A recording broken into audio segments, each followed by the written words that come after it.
Honorable Président de l'Assemblée nationale, Honorable Président du Sénat, honorables députés nationaux et sénateurs, mes très chers compatriotes, notre Constitution fait de notre pays, en son article 1er, un État de droit. Par l'évocation de cette disposition, je réitère mon attachement, comme celui de nombreux concitoyens ici présents et encore vivants, à la protection ainsi qu'à la pleine matérialisation de cet idéal. À ce propos, je saisis cette occasion pour rendre un hommage appuyé à ceux de nos compatriotes qui ont sacrifié leur vie comme martyrs, révélés ou héros dans l'ombre au nom de cet idéal, je rappelle, l'État de droit. En tant que première pierre du socle sur lequel sont posés les fondements de notre nation, l'État de droit repose lui-même sur un autre pilier tout aussi premier, placé dans la devise de notre pays, à savoir la justice. C'est dire que la meilleure garantie de l'État de droit est la construction d'un appareil judiciaire efficace, un appareil capable de concrétiser l'idéal de la soumission de tous, sans exception, au droit, suivant le principe de l'égalité de tous devant la loi. En effet, c'est la justice qui élève la nation, dit-on. Fort de ce postulat, dès le début de mon mandat, mon engagement d'améliorer le fonctionnement de l'appareil judiciaire et de veiller à la bonne administration de la justice dans notre pays a été confronté à 3 défis majeurs. Le premier défi était celui des moyens humains insuffisants pour assurer une couverture judiciaire satisfaisante du territoire national au regard des effectifs disponibles. Le second défi était celui lié à l'extrême insuffisance de moyens financiers disponibles au vu de la modicité du budget alloué à l'administration de la justice. Le troisième défi était celui relatif aux moyens matériels quasi inexistants, faute d'infrastructures appropriées pour permettre d'une part à nos magistrats de dire le droit dans les bonnes conditions et d'autre part aux condamnés de purger les peines leur infligées dans un cadre pénitentiaire propice et respectueux des droits humains. À ces 3 défis majeurs précités s'ajoute la crise morale qui n'a pas épargné ce corps voulu élitiste. Face à ces défis, des actions appropriées s'imposaient. Parmi ces actions, il y a lieu de compter en regard des défis susmentionnés le recrutement sur concours de 5000 nouveaux magistrats civils et militaires, dont le premier groupe nommé et formé sera déployé dans quelques jours. L'amélioration des conditions de vie et de travail des magistrats. Le renforcement de la discipline des magistrats par l'opérationnalisation des chambres provinciales et nationales de discipline. Et enfin, les réformes structurelles pour lutter contre l'impunité. L'objectif ultime poursuivi est l'amélioration de la qualité de l'administration de la justice comme service public, ainsi que la restauration de la confiance entre le justicier et le justiciable.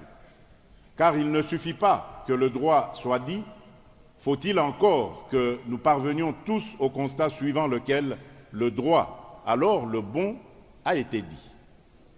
Avec le recrutement réalisé, auquel s'ajoute la réhabilitation des magistrats maladroitement révoqués ou démis de leurs fonctions dans l'inobservance de leurs droits, le service public de la justice, dont l'offre était depuis plusieurs décennies en deçà de la moyenne universellement admise, c'est-à-dire celle voulant qu'il y ait un magistrat pour 33 000 personnes, s'est vu sensiblement amélioré.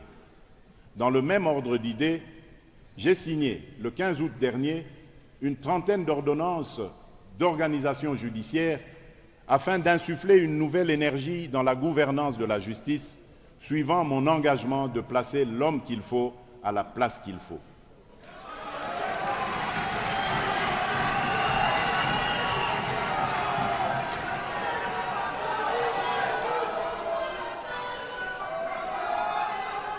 Le Conseil supérieur de la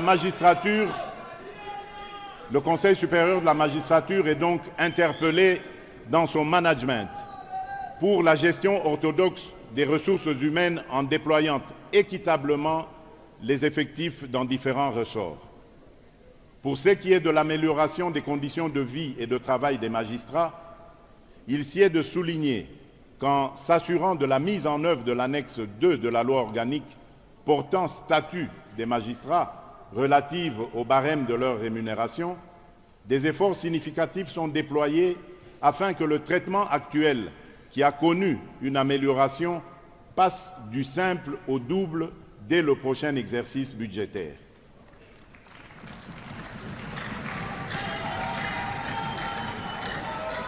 Le Parlement devrait s'engager, à l'instar du gouvernement, à doter le pouvoir judiciaire de moyens de son action.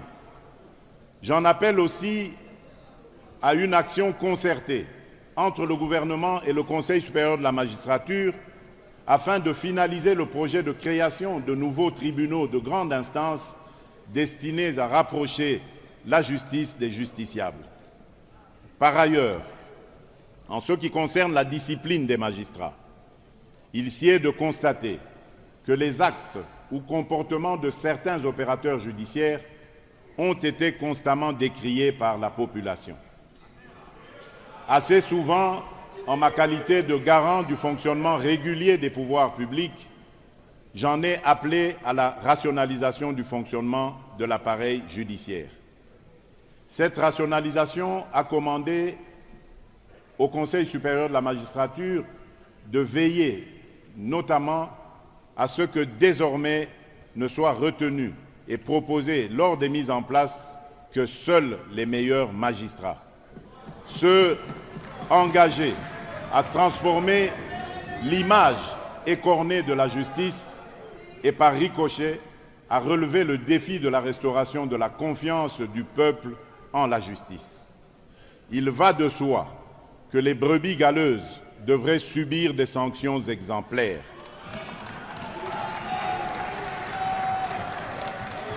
Répondant à cet appel, le Conseil supérieur de la magistrature m'a proposé, au cours du mois d'août 2023, une série de sanctions à l'encontre de plusieurs magistrats civils et militaires. Certains ont été révoqués et d'autres démis de leurs grades et fonctions.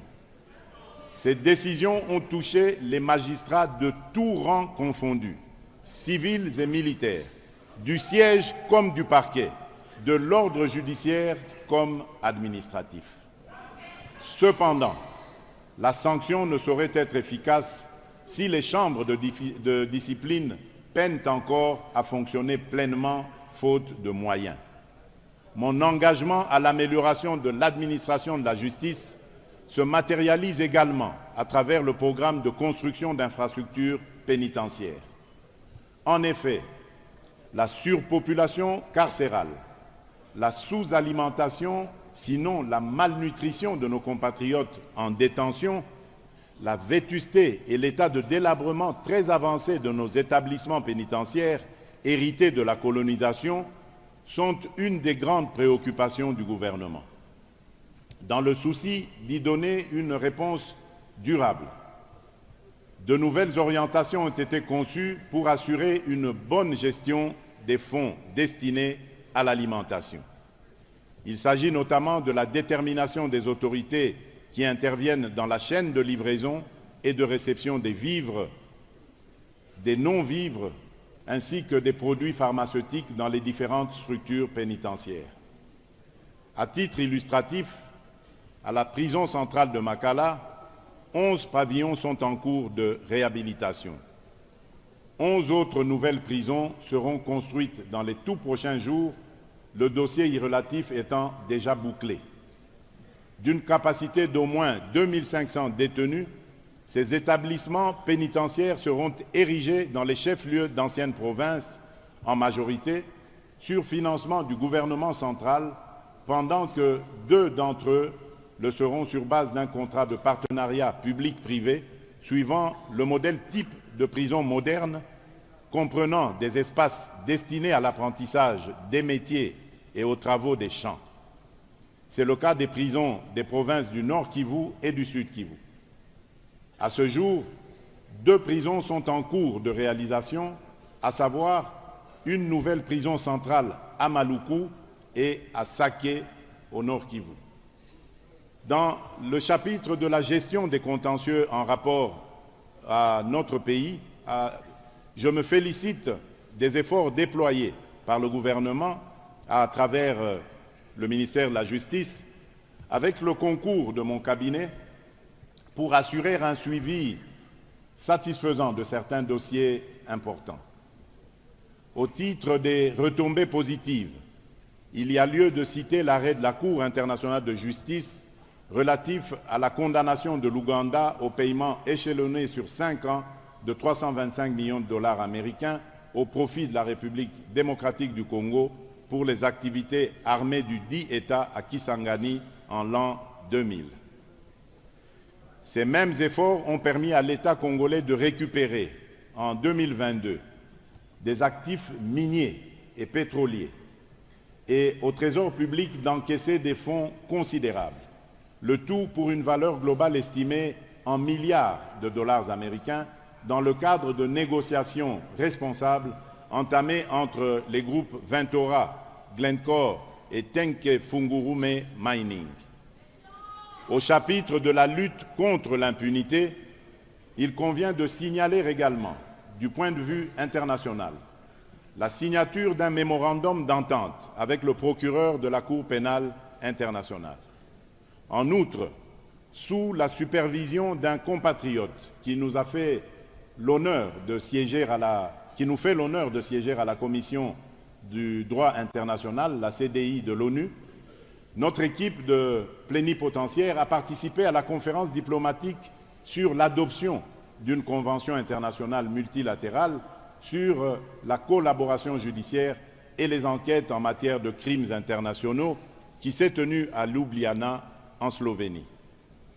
Par ailleurs, la mise en place d'une task force justice internationale sous l'autorité du ministère de la Justice vise à offrir à l'État un outil technique à son front judiciaire pour les actions engagées, notamment contre ces criminels et agresseurs devant des instances internationales dont la Cour pénale internationale, la Cour africaine des droits de l'homme et des peuples, la Cour de la Communauté d'Afrique de l'Est et bien d'autres.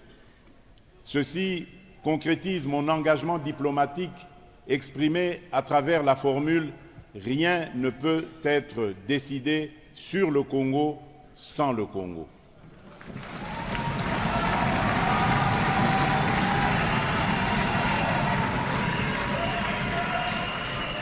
C'est dans cette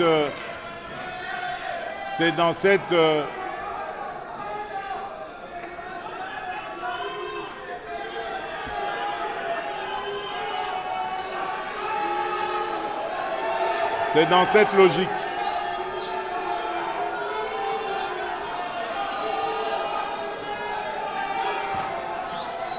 Je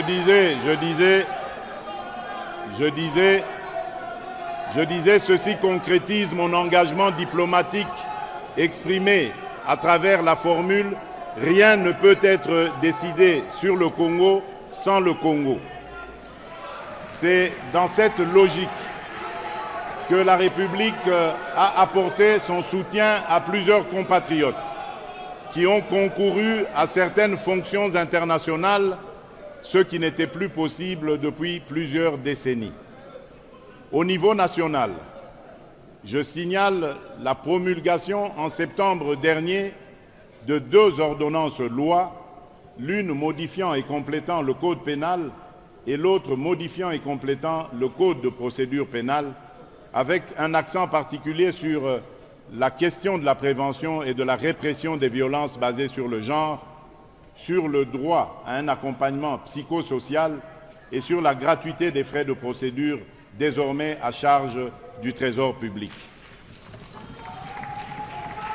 Honorable Président de l'Assemblée nationale, Honorable Président du Sénat, Honorables députés nationaux et sénateurs, mes très chers compatriotes, comme vous le savez, les droits de l'homme constituent une dimension sacro-sainte de l'État de droit.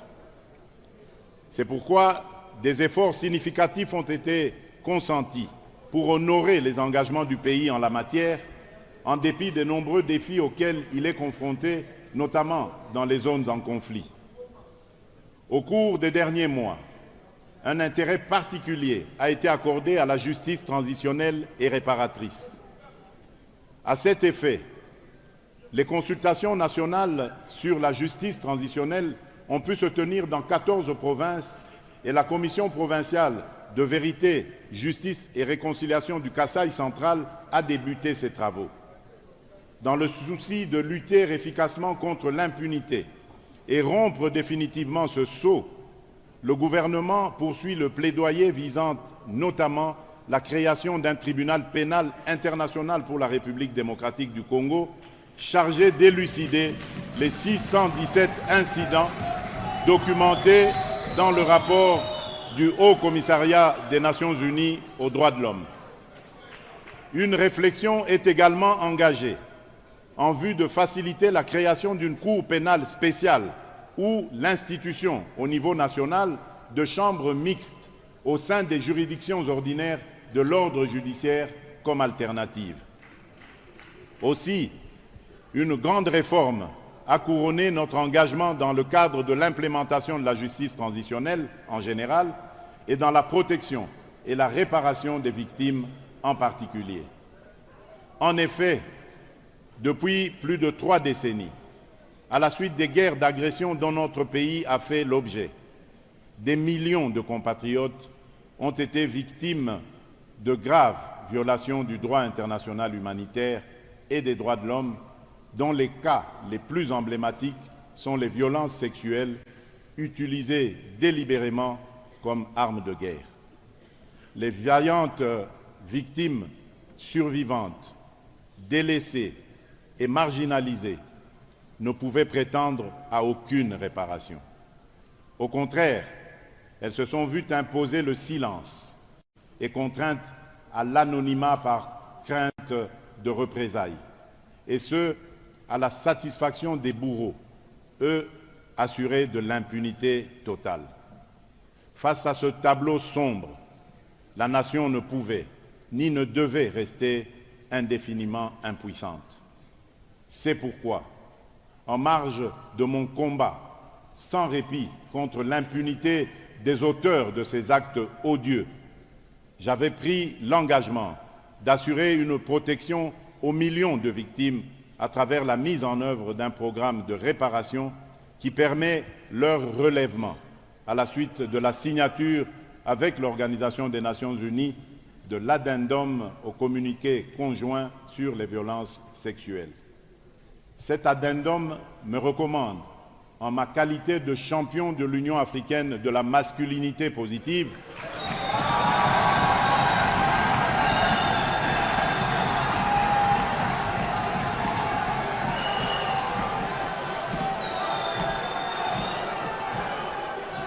Cet addendum me recommande, en ma qualité de champion de l'Union africaine de la masculinité positive, la mise en place d'un dispositif juridique et institutionnel pour la réparation au profit des victimes. Pour donner effet à cet engagement, j'ai promulgué la loi numéro 22/065 du 26 décembre 2022 portant principes fondamentaux relatifs à la protection et à la réparation des victimes de violences sexuelles liées au conflit et des victimes de crimes contre la paix et la sécurité de l'humanité. Il s'agit d'un cadre normatif historique dédié à la protection des victimes, dont le processus de mise en place a connu l'accompagnement d'une infatigable compatriote, porteuse de cette cause à la suite des recommandations issues de la table ronde qu'elle a organisée. Cette compatriote, je la cite, c'est la très distinguée Première Dame, Madame Denise Nyakeru.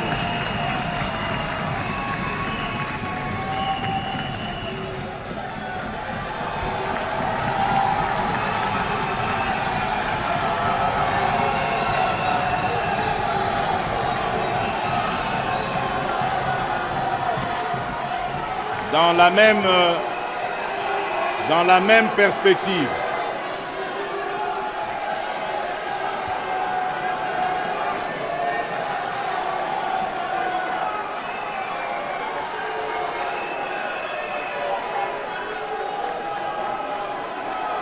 voilà.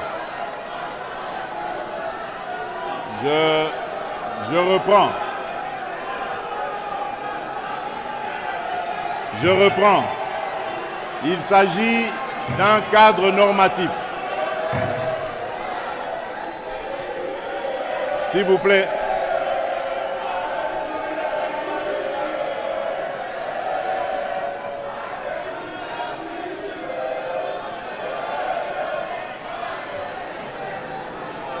Je reprends.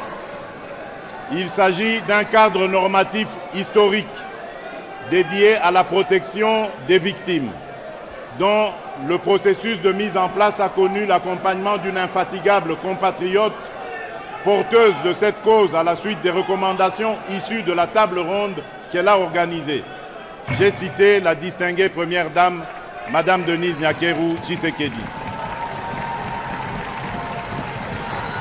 Dans la même perspective,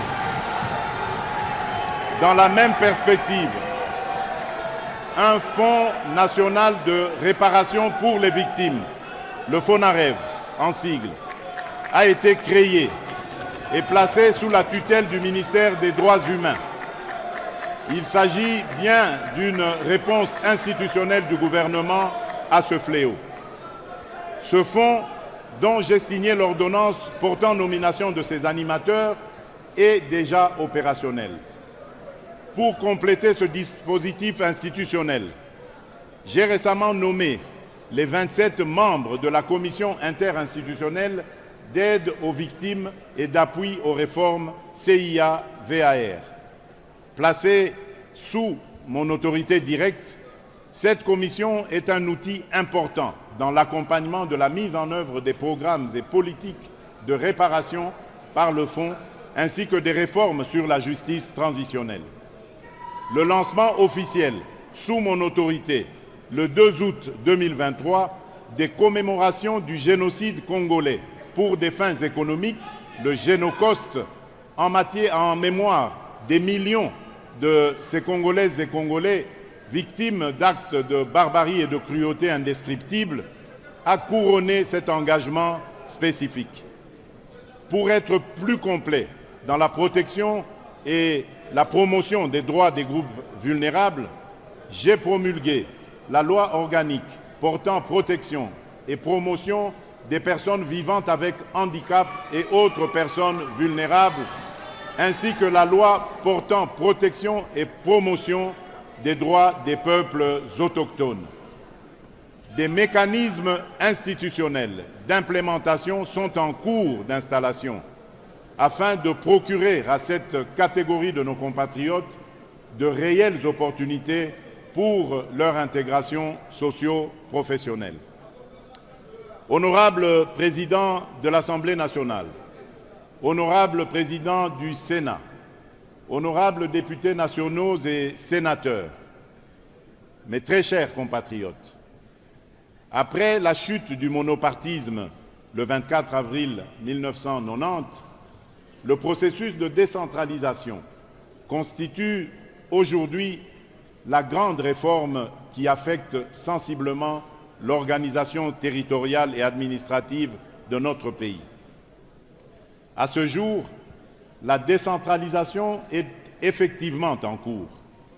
Plusieurs étapes telles que prévues par le cadre stratégique de mise en œuvre de la décentralisation ont été franchis avec succès et l'exercice démocratique est palpable dans toutes les provinces.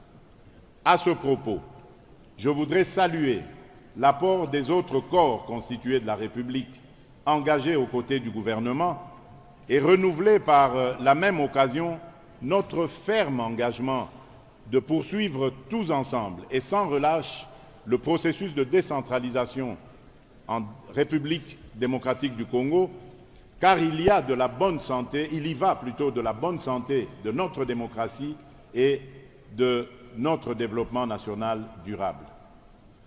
En effet, l'effort politique est perceptible, d'une part, à travers la remise en place du ministère de la décentralisation et des réformes institutionnelles, et d'autre part, à travers l'engagement d'organiser les élections municipales et locales durant l'actuel cycle électoral. Pour mieux concourir à sa mise en œuvre, ma stratégie est d'encourager la conclusion d'un partenariat entre le gouvernement et les partenaires techniques et financiers disponibles. Ce partenariat aura comme finalité l'aboutissement heureux du processus de mise en œuvre de la décentralisation afin que la démocratie, la gouvernance et le développement local soient effectifs sur toute l'étendue du territoire national.